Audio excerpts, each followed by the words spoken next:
Howdy, I'm Alan Morrison. I'm an electrical engineering student at LeTourneau University, studying communications hardware and communications systems. This summer I participated in the high-frequency research experience for undergrads here at the University of Arizona's Electrical Engineering Department. Our project focused on chirp sounding and trying to analyze the ionosphere. So we're trying to predict the future conditions of the upper layer of the atmosphere. So the biggest thing to understand about this research in order to kind of follow it and understand what we're doing is what the ionosphere is. So the ionosphere has to do with weather. Not really like clouds, but let's go a little bit higher. Oh, this isn't quite high enough. We're still in planes. Let's go just a little bit higher. Yes! Okay, so it has to do with solar weather and the electromagnetic fields and waves that are going around the Earth. It is the main medium for high-frequency communication. So what we do is we bounce signals off of the ionosphere back to the ground and back up again until the signal is received or completely dissipated into space. This allows for communication quite literally around the world with a very small amount of power. So before I continue, how about I show you our hardware and how we set it up? Come and follow me.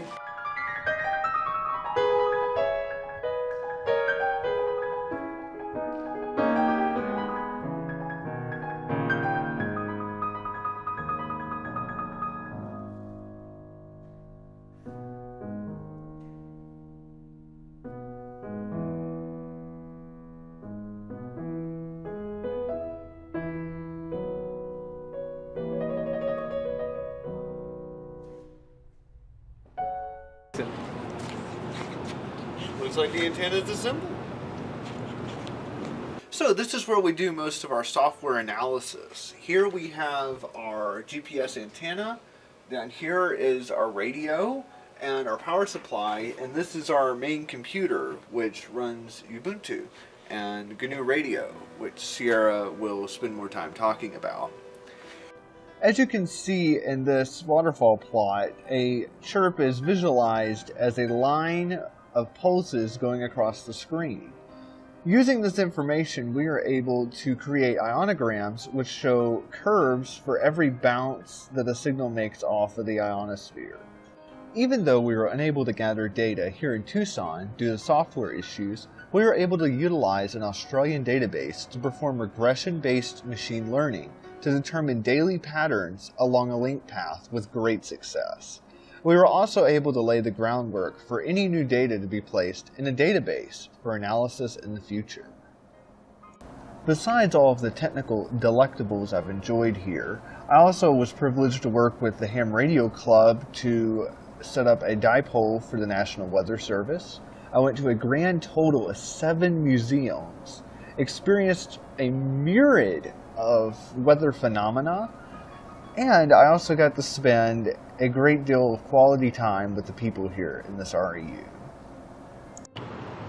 Alright, we're back up here on the 5th floor of the ECE building where we did all of our testing and collected data.